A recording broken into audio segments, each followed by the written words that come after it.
The disappearance of Roberta Ferguson, who went missing from Chilliwack, British Columbia, is still an ongoing investigation. On Wednesday, August 24, 1988, 19-year-old Roberta Ferguson was camping with her friends at Cutlass Lake, British Columbia, celebrating the completion of her summer work-study program. Roberta, however, was not feeling up to camping. Not only did she have her period, but also she had developed a fever. All Roberta wanted was to go home to Surrey, an hour-long journey she told her friends she would make on the bus. At approximately 8 p.m., Roberta's friends watched her leave the campground on foot, but she never made it home. Before long, Roberta's family became extremely worried. It was not like her to be out of touch or to not let her loved ones know her whereabouts. When her family contacted the police to report Roberta missing, they were told it was too soon. Roberta was an adult and had not been missing for 48 hours. In reality, in Canada, there is no waiting period that has to pass until someone can be reported missing.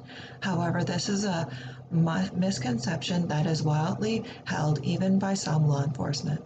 Roberta's family took matters into their own hands. They designed and printed missing persons posters and headed to the Cutlass Lake area to search for Roberta.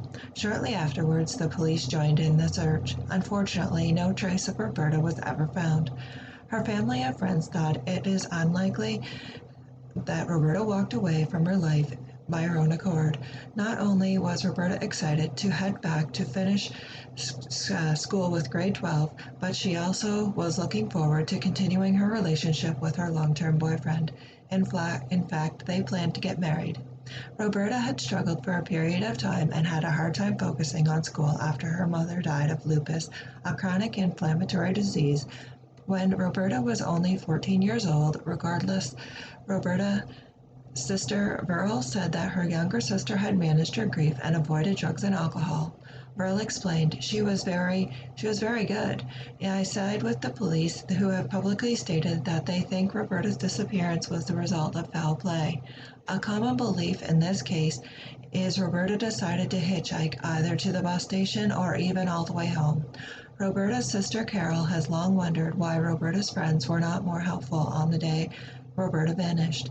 Carol reflected, the thing I don't understand is why her friends didn't take her to the bus station. If Roberta did hitchhike, anyone could have picked her up. Shortly after she left the campground, a witness saw Roberta talking to a man driving a red sports car at the intersection of Better Mountain Road and Cutlass Lake Road. The man is described as average height, with blonde or light brown hair and a prominent jaw. He has never been identified, and it is quite possible that on that fateful August evening, Roberta got into the wrong person's vehicle and met an untimely end. Roberta was a smart, kind young woman with her whole life ahead of her. She loved drawing, dancing, and Archie comic books. Even though she was the youngest of 9 children, she enjoyed spending time with and taking care of her family. If her sisters were sick, she was cheering them up by playing her alter ego, Dr. Mentality. When Roberta brought them soup to help them feel better, she would announce, Dr. Mentality is here for you to get better. There was no doubt Roberta was a joker. One of her favorite lines was asking her father, Ernie, hey Ernie, where's Bert? Roberta's absence has left a hole in her family that is impossible to fill. Like many other cases of missing and murdered Indigenous women in Canada, Roberta's case does not receive much public or media attention.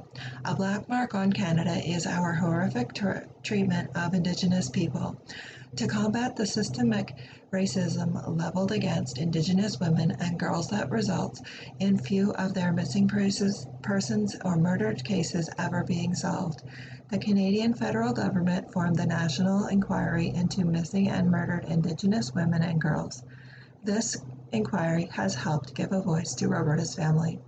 Roberta's sister Marilyn has suggested cultural sensitivity training for both the police and the public would assist in addressing the issue.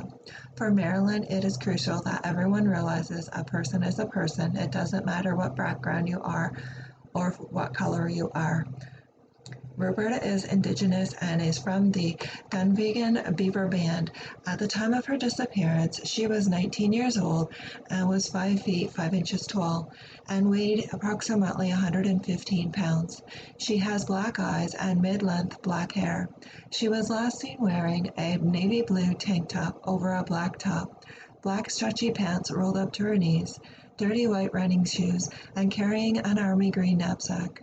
Roberta wears octagon-shaped glasses and has a scar on her right knee. Anyone with information about Roberta's disappearance is asked to contact the Chilliwack RCMP Serious Crime Section at 1-604-792-4611 or Crime Stoppers in the Lower Mainland at 1-669-TIPS, that's 1-669-8477, or outside the Lower Mainland at 1-800-222-TIPS, that's 1-800-222-8477.